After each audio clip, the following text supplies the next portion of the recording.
नमस्कार, खबरें जारी न्यूज 24 पर मैं हूं आपके साथ मकसूद खान। निष्पक्ष न्यूज में सबसे पहले मामला संभल का।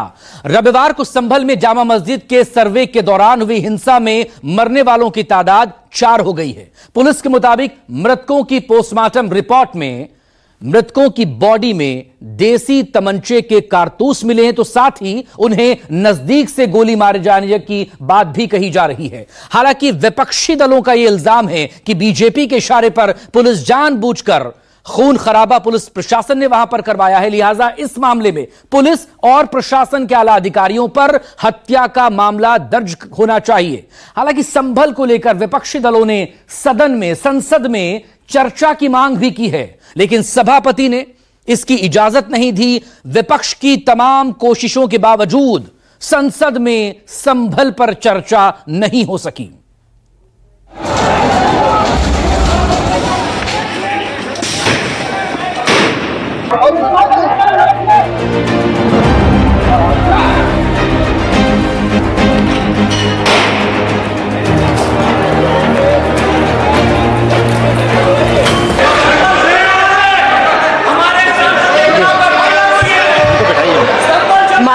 माननीय सदस्यों से मैं आग्रह कर रही हूं, आप सभी बैठे और सदन की कार्रवाई चलने दीजिए प्लीज।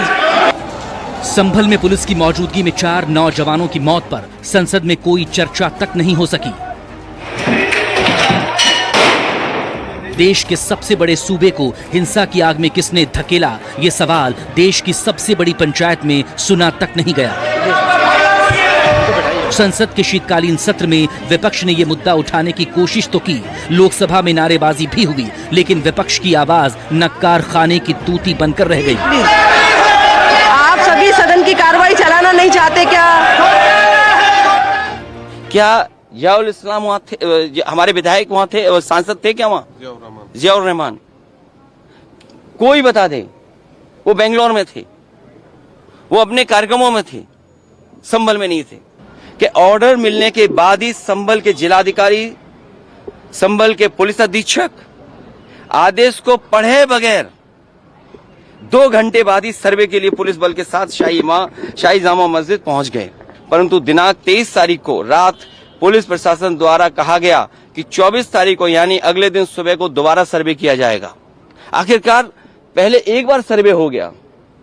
ये आदेश पुलिस प्रशासन को किसने दिया?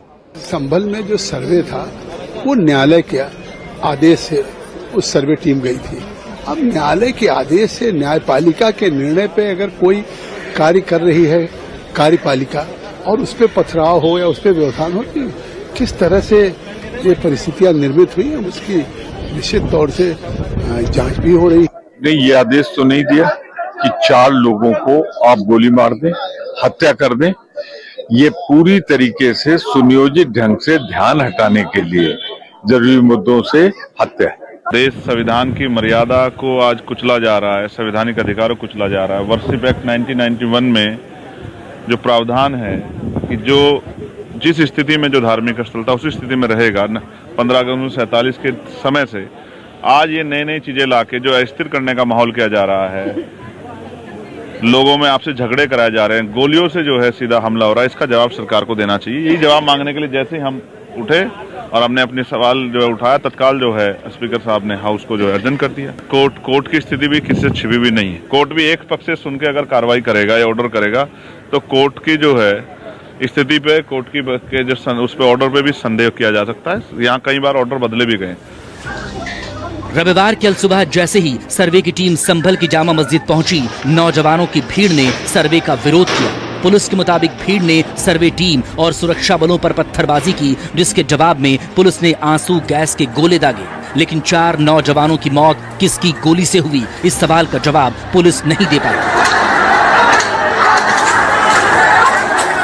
ये और बात है कि संभल पुलिस ने 2-4 नहीं बल्कि पूरे 2500 FIR दर्ज कर ली। समाजवादी पार्टी के सांसद जियाउर रहमान बर्क और विधायक इकबाल महमूद के बेटे सुहेल इकबाल के खिलाफ भी FIR दर्ज हो गई। यही वजह है कि अखिलेश यादव ने सीधे पुलिस पर ही 4 को गोली मारने का इल्जाम लगाया और पुलिस पर हत्या का मुकदमा चलाने की मांग भी बुलंद कर दी। हालांकि लोकसभा में विपक्ष की बात अनसुनी रह गई, लेकिन सदन से निकलते ही अखिलेश ने सब कुछ कह दिया। लोगों ने सर्वे का कारण जानना चाहा तो सर्कल ऑफिसर ने उनके साथ गाली गलौज की और लाठीचार्ज करवा दिया, बुरी तरह से जख्मी कर दिया। इसका विरोध करते हुए चंद लोगों ने पत्थर चलाए, जिसके बदले में पुलिस सिपाही से लेकर अधिकारी तक ने अपने सरकारी और प्राइवेट हथियारों से गोलियां चलाई, जिसकी वीडियो रिकॉर्डिंग है, जिसके एवज में दर्जन लोग गोलियों से घायल हो गए। 5 मासूमों जो कि अपने घर से सामान लेने के लिए निकले थे, उनकी मृत्यु हो गई। संभल का माहौल बिगाड़ने में याचिका दायर करने वाले लोगों के साथ पुलिस और प्रशासन के लोग जिम्मेदार हैं।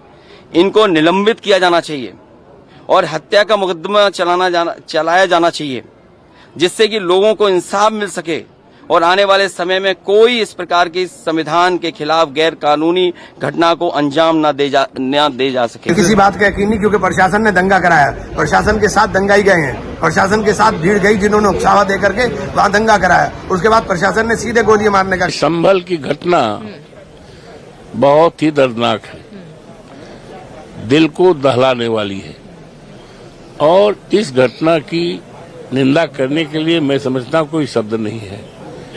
जितनी निंदा की जाए वो थोड़ी है, निंदा करने के लिए कोई शब्द नहीं। प्रशासन अपनी नाकामी छुपाने के लिए विपक्ष के नेताओं पर मुकदमे दर्ज करके सोच रहा है कि नाकामी छुप जाएगी। ये पूरी तरह से प्रशासनिक तौर पर किया गया पूरा षड्यंत्र है और ये जानबूझ करके बनाया गया मामला है। 5 लोग मारे गए हैं। सरकार के किसी भी एक जिम्मेदार बड़े नेता का कोई बयान नहीं, किसी मुख्यमंत्री का, उप मुख्यमंत्री का, किसी का कोई संवेदना के एक शब्द नहीं। आपने लोगों को मार दिया, मारने के बाद अब विपक्ष पे मुकदमा कायम करके लोगों की आवाज दबा दीजिए। ये लोकतंत्र तो नहीं है। जो सर्वे हुआ है वो डिस्ट्रिक्ट मजिस्ट्रेट के कहने पे नहीं हुआ है। जो सर्वे हुआ है वो माननीय अदालत के आदेश के अनुपालन में हुआ है, और जब कर नहीं तो डर नहीं, तो फिर जब किसी ने कुछ पक्ष मजबूत है तो उसको सर्वे कराना चाहिए और उसमें सहयोग और करना चाहिए। संभल का विषय बड़ा विषय है और संभल में 4 लोग जान गए। 4 लोग जान अहमियत रखती है। कोई सब धन्ना सेठ के बेटे नहीं है, सब गरीब लोग हैं और जिनकी जान गई। मैं फिर कहूंगा कि हिंसा किसी चीज का हल नहीं है। मैं हिंसा का समर्थन नहीं करता, लेकिन हर हिंसा के पीछे कोई ना कोई रीजन रहता है, कोई कारण रहता है। उस कारण को जानना भी बहुत जरूरी है। विपक्ष के लोगों ने जानबूझ करके सोची समझी रणनीति के तहत इतिहास के पन्नों को मैं उलटना चाहता हूं। गोधरा में जैसे पहले से प्रायोजित था, उसी ढंग से विपक्ष ने तुष्टीकरण नीतियों के तहत वहां पे सर्वे टीम पे हमला नहीं था, ये भारत के संविधान पर हमला था, भारत के लोकतंत्र पे हमला था। ये भारत को जलाना चाहते थे। इन लोगों ने कहा था कि भारत को बांग्लादेश बनाएंगे, ये संभल को बांग्लादेश बनाना चाहते थे। और अब तो साफ हो गया है कि पुलिस की गोली से नहीं मरी है पोस्टमार्टम में, ये तो उन्हीं की गोली से मरी है, उपद्रवियों की गोली से। कई विपक्षी दलों ने संभल पर चर्चा के लिए स्थगन प्रस्ताव दिया था, लेकिन जब संभल पर चर्चा से पहले ही सदन की कार्यवाही स्थगित हो गई तो समाजवादी पार्टी के सांसदों ने लोकसभा अध्यक्ष ओम बिरला से मुलाकात की। दलील ये कि संभल में जो कुछ भी हुआ वो बेहद खौफनाक है और देश की सबसे बड़ी पंचायत इस पर चुप्पी कैसे साध सकती है। इधर यूपी पुलिस के मुताबिक पोस्टमार्टम की रिपोर्ट में ये बात साफ हुई कि मृतकों को बहुत करीब से गोली मारी गई और इसमें देसी कट्टे का भी इस्तेमाल हुआ लगता है। लेकिन विपक्ष ने दो टूक कह दिया कि ये और कुछ नहीं बल्कि नफरत की राजनीति का नतीजा है और नफरत की सियासत में पुलिस और प्रशासन भी सत्ता पक्ष के इशारे पर नाच रहे हैं। समाजवादी पार्टी के सांसद रामगोपाल यादव ने तो यहाँ तक कह डाला कि हत्या का मुकदमा एसपी और डीएम पर भी दर्ज होना चाहिए।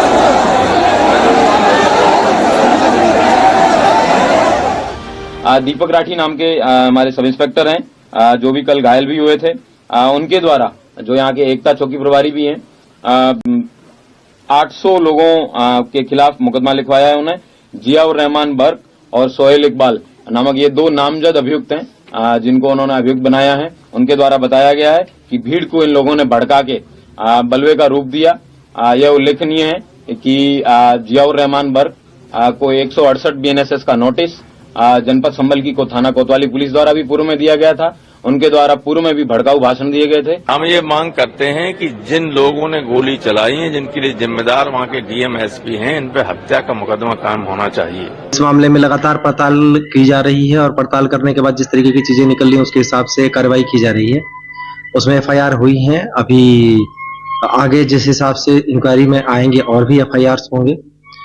इसमें जो वहाँ के माननीय सांसद हैं जियाउर रहमान बर्क, उनके खिलाफ भी हुई है इंस्टिगेशन के कारण, और वहाँ के जो एक माननीय विधायक हैं उनके पुत्र के खिलाफ भी, क्योंकि उनकी मौजूदगी वहाँ थी।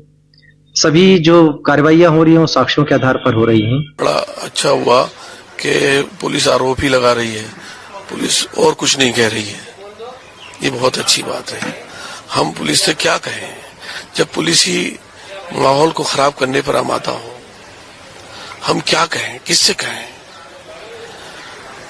जब हमें तो ये अफसोस है कि देश का वकार, देश की इज्जत तार-तार हो रही है, इससे इंसानियत तार-तार हो रही है, कॉन्स्टिट्यूशन तार-तार हो रहा है। सूचना रिसीव कराई है, लेकिन उन्होंने यही कहा कि डीएम साहब इसकी परमिशन नहीं देंगे क्योंकि ये कोर्ट से ही दूसरा के आएगा। लेकिन उसके बावजूद भी 11 बजे जब मुझे पत्रकार महोदय ने बताया, एक पत्रकार महोदय ने, कि सुबह को सर्वे होना है, तब हमने इन लोगों से पूछा कि भाई ये तो सुबह को ही होना है, वरना मीडिया को कैसे पता चला? हमने एसडीएम साहब से कहा कि ये मीडिया बता रही है कि सुबह को 7 बजे, और आप ये कह रहे हैं कि अभी कोई वो नहीं है, आपको सिर्फ सूचना दी जा रही है। तो हमें भी भ्रम में रखा गया, हमें भी भ्रम में रखा गया, हमने किसी से नहीं कहा। आज के समय में राजनीति वो लाशों पर राजनीति करने का ख्वाब देखते हैं। जिनकी मृत्यु हुई दुखद है, नहीं होना चाहिए, लेकिन जनप्रतिनिधि का कर्तव्य है कि किसी चीज को आप उकसाने के बजाय आपको शांतिपूर्वक वातावरण बने, इसके लिए कोशिश करना चाहिए। पुलिस प्रशासन इसके पीछे है, पूरी घटना को अंजाम पुलिस प्रशासन ने दिया है, और झूठा मुकदमा मेरे खिलाफ दर्ज करके, इसलिए क्योंकि वो अपनी जो घटना है उसका कलंक धोने के लिए, अपनी लापरवाही को छुपाने के लिए, और जिससे कि मैं अपने लोगों की मदद नहीं कर सकता, उस चीज को वो दबाने के लिए, उस आवाज को दबाने के लिए किया है। लेकिन मैं कहना चाहता हूं कि हम पार्लियामेंट में भी इस मसले को उठाना चाहते थे, बोलने का मौका नहीं मिल पाया। स्पीकर साहब से भी मिल करके हमने इस मांग को उठाया है कि, और मैं आगे की कोर्ट भी जाऊंगा कि जो अधिकारी, पुलिस प्रशासन के अधिकारी इस घटना में शामिल है, चाहे वो सीओ संभल हो, एसपी संभल हो, ये जितने भी प्रशासन के अधिकारी हो, उनके खिलाफ हत्या का मुकदमा दर्ज होना चाहिए। कि जो भी हमारे बेटे का एक्ट है वो उसको हमें बताया जाए, जबानी नहीं दिखाया भी जाए। जैसे आप कह देते हैं, पुलिस वाले कहते हैं कि जब हमारे पास वीडियो है तो हमें वीडियो दिखाएं। उस मॉब में अगर मेरा बेटा है, कहीं उसकी तकरीर हो रही है, उसका वीडियो है, कहीं वो उसके हाथ में डंडा है, उसका वीडियो है, हम कह देंगे ले जाओ इसको। पूरे प्रदेश के अंदर ये सरकार संभल में जो घटना हुई, उससे पूरे प्रदेश के अंदर नफरत की जो राजनीति कर रही है, उसका ये पूरी तरीके से दुष्परिणाम है। सर, एक पक्षीय कार्रवाई का भी आरोप जो है विपक्ष की तरफ से लग रहा है, कांग्रेस भी कहती है कि एक पक्षीय कार्रवाई सरकार की तरफ से की। नहीं, ये पूरी तरीके से पूरे प्रदेश के अंदर नफरत की राजनीति और प्रताड़ित करने की राजनीति हो रही है। जिस तरीके से वहाँ 5-5 लोग मारे गए हैं, इसकी न्यायिक जांच होनी चाहिए, और जो भी जिस तरीके के जो इसमें लोग शामिल हैं उनके खिलाफ निर्णयात्मक कार्रवाई, उनको गिरफ्तार करके जेल भेजा जाए। न्यायपालिका के आधार पर वहाँ पर सर्वे चल रहा था। जो भी घटना हुई है वो दुखद है, और पूरी घटना की जांच होगी और निष्पक्ष कार्रवाई होगी। यूपी के संभल की हिंसा ने पड़ोसी राज्य बिहार को भी सिहरा दिया। अगले साल बिहार में विधानसभा के उपचुनाव होने हैं, जिसको लेकर विपक्षी दल सावधान हो गए हैं। तेजस्वी यादव का इल्जाम है कि बीजेपी ने यूपी की पुलिस को गुंडा मवाली बना दिया है और बिहार में नफरत की इस राजनीति को किसी भी सूरत में नहीं होने दिया जाएगा। लेकिन बिहार बीजेपी कह रही है, अगर कोई कानून तोड़ेगा तो उसे बख्शा नहीं जाएगा।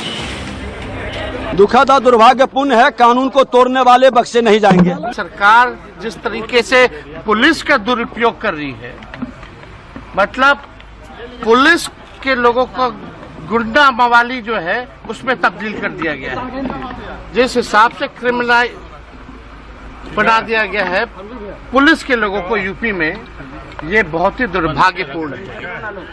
उन सब आईएएस आईपीएस अधिकारियों को भी कम से कम इस तरह का काम नहीं करना चाहिए। और बिहार में अल्पसंख्यक समुदाय के उत्थान के लिए, सामाजिक आर्थिक उन्नति के लिए जो नीतीश कुमार जी ने काम किया वो अपने देश में अपने आप में एक उदाहरण है। हालांकि वो इसकी परवाह नहीं करते हैं कि कौन वोट देता है नहीं देता है।